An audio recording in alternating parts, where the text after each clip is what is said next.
During the early 1500s, millions of Africans were snatched away from their homelands to support the establishment of a nation that would soon tear down later generations of its ancestors.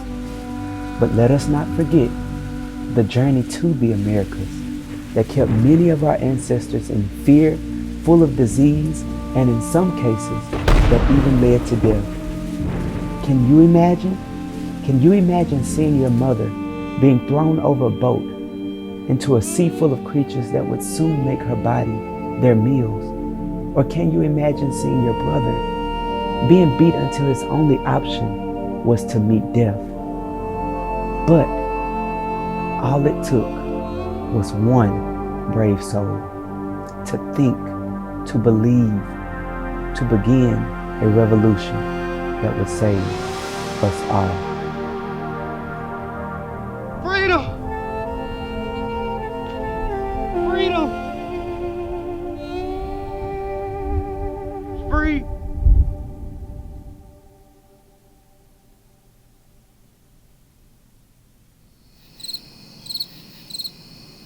And what seemed to be the end was only the beginning. The torch was just beginning to catch a real flame in 1849 when Harriet Tubman started her journey towards freedom. Her feet moved swift, her head was always held high, and her eyes were always watching.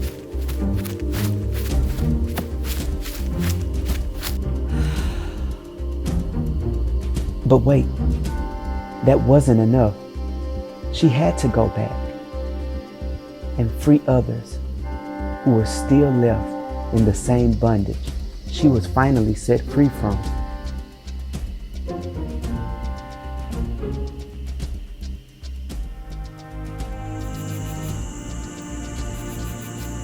So what does she do? She goes back to attempt to free more slaves.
And so she did.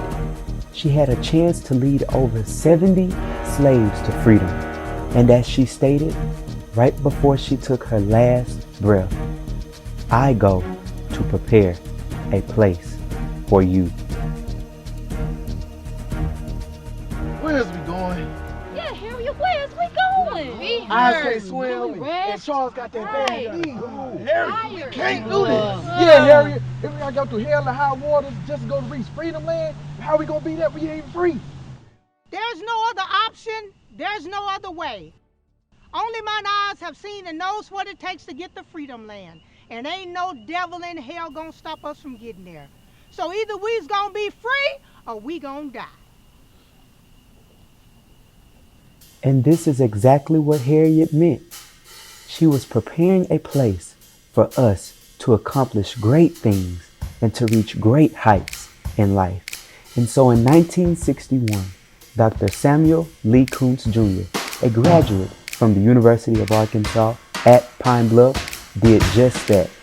But let's imagine how many of his colleagues doubted his logic. This is not right. This is not going to work. I agree, Doc. There's so many possibilities that you have to consider. It seems straightforward, but I don't think it's going to work either. Yes, I don't see this working, Dr. Coons. Once those kidneys are taken and replaced, there's no trying to start over. That's it. There's no room for error. Colleagues, I know this will work. I have researched this case for quite some time now. I have investigated all the possibilities of what could go right and what can go wrong. I know that we can do this. I believe in this. Doc, I understand that, but you have to consider this is not twins. These are two different people. These are two different people that have no similarities. They have different blood types. There's so many possibilities that you have to consider, and you're not thinking about it. This has not been done before. Yeah, those are some great points. And plus, if something goes wrong, do you know the liability we have over this patient's life? Right. Listen, everyone. This procedure is happening, whether I have the support of the three of you or not. You have to make the decision to even help me or call it quits. I'm out, Doc. Right. Gotta go. And so today, we celebrate and remember Dr. Koontz as the first person to perform a kidney transplant between two non-identical twin humans.